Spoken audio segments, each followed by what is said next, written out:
कथा का। तो शुरू करते हैं अमर कथा को। बोलो शंकर भगवान की जय। कैलाश पर्वत पर भोले बाबा और माता पार्वती विराजमान है। आप सभी जानते हैं कैलाश पर्वत पर भोले बाबा और माता पार्वती रहते थे। तो एक बार की बात है, माता पार्वती और भोले बाबा कैलाश पर्वत पर बैठे हुए थे। भोले बाबा अपनी समाधि में लीन थे और तभी आगमन होता है नारद जी का। नारद जी आए हैं और माता को प्रणाम करके बोलते हैं कि माता रानी, आप जानती है जो ये भोले बाबा ने अपने गले में मुंडों की माला पहनी हुई है, ये किसके मुंड है?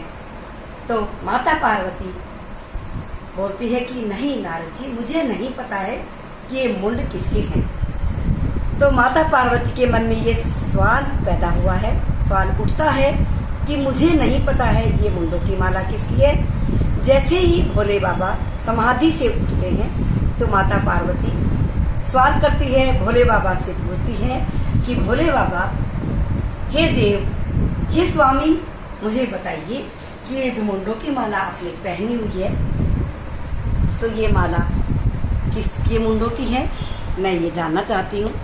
तो भोले बाबा बोलते हैं कि हे देवी, आज तक तुमने ये सवाल कभी नहीं पूछा है, तो आज ये आपके मन में ये सवाल कहाँ से आया? तो ये पूछते पूछते भोले बाबा तो अंतर्यामी हैं।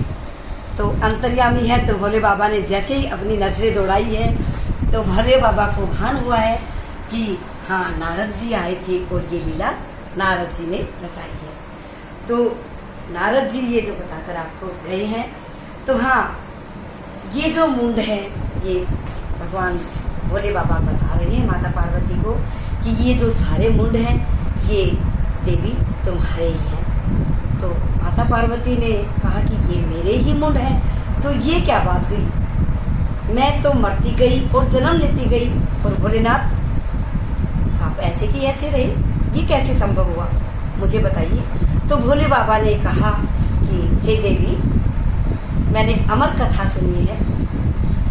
तो माता पार्वती ने कहा कि 12 साल मेरी शादी को हो गए हैं भोले बाबा। हे स्वामी, आपने आज तक मुझे अमर कथा क्यों नहीं सुनाई? मेरी भी बहुत इच्छा है अमर कथा सुनने की। आज कृपा करके मुझे अमर कथा सुनाइए। तो भोले बाबा जो है कैसे निराश कर सकते हैं माता पार्वती को। तो भोले बाबा ने कहा कि देवी, आज चलो आपको मैं अमर कथा सुनाऊंगा, लेकिन मैं जानता हूँ, क्या जानता हूँ, मैं ये जानता हूँ कि देवी तुम कथा सुनते सुनते सो जाओगी। तो माता पार्वती ने कहा है कि नहीं स्वामी, मैं कथा सुनते हुए नहीं सोऊंगी। लेकिन भोले बाबा तो सब जानते हैं, वो तो अंतर्यामी है कि आगे क्या होने वाला है।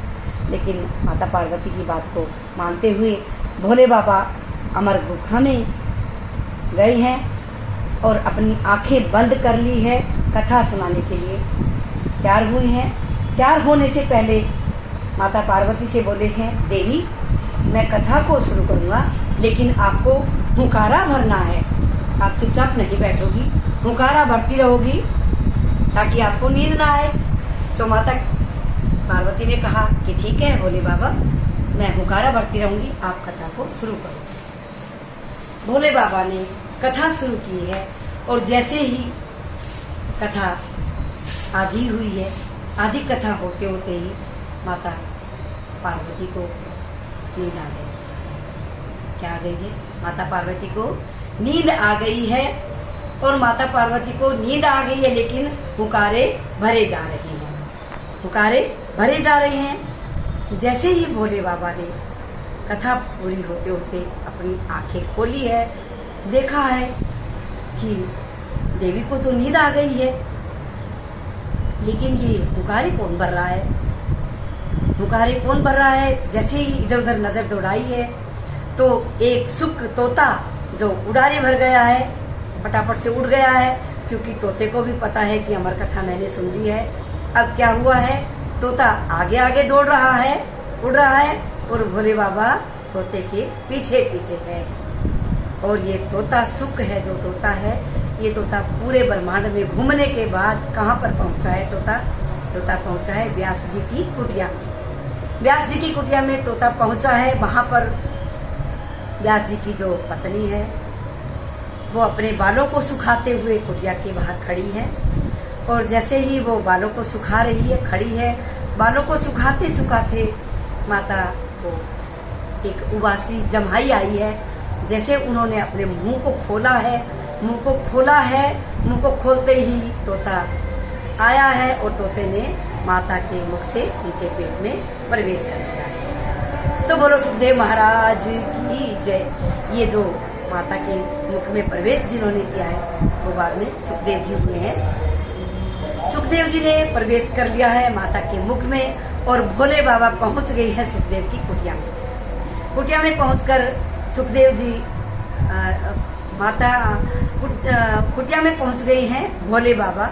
भोले बाबा ने व्यास जी को कहा है कि मेरा जो शत्रु है वो आपकी जो पत्नी है, व्यास की पत्नी, जो उनके पेट में उन्होंने प्रवेश कर लिया है।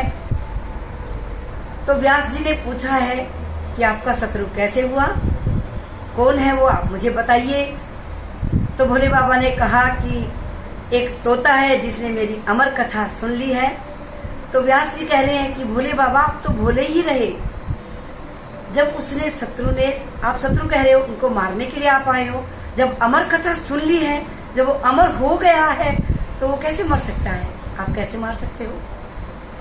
भोले बाबा ने ये बात सुनकर के भोले बाबा चले गए हैं। और जो सुख है, जो तोता है, वो 12 साल तक व्यास जी की पत्नी के गर्भ में रहे हैं। 12 साल के बाद उन्होंने जन्म लिया है।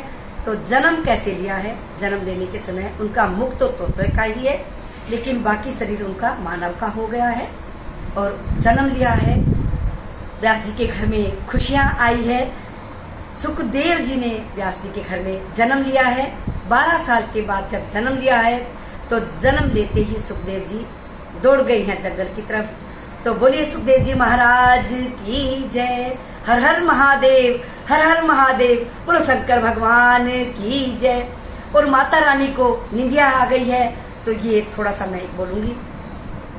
नींदरिया तो ही बेच आऊं, जो कोई ले ले मोल। नींदरिया तो ही बेच आऊं, जो कोई ले ले मोल। अरे जो कोई ले ले मोल, जो कोई ले ले मोल।